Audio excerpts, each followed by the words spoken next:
నాకు ఈ మధ్యన వస్తా ఉంటే నువ్వు హైదరాబాద్లోకి ఎలా అడుగు పెడతావు, నీకు హైదరాబాద్లో ఏం పని, ఇది నేను ప్రత్యేకించి చెప్తా ఉన్నా. మీరెవరైనా నన్ను బెదిరించడానికి, బెదిరించే వాళ్ళ మీ అయ్యే జాగీరా తెలంగాణ.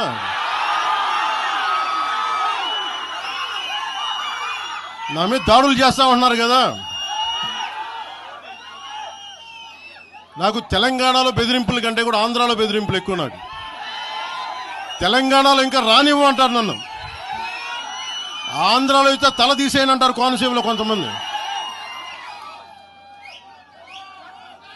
నేను ఓడిపోయినప్పుడు 2019లో ఓడిపోయినప్పుడు మన తెలంగాణ నాయకులు ఒకరే చెప్పారు, అన్నా మా తెలంగాణలో ఉంటే నీకు పరిస్థితి రానిచ్చేవాళ్ళం కాదని చెప్పి. నాకు నిజంగా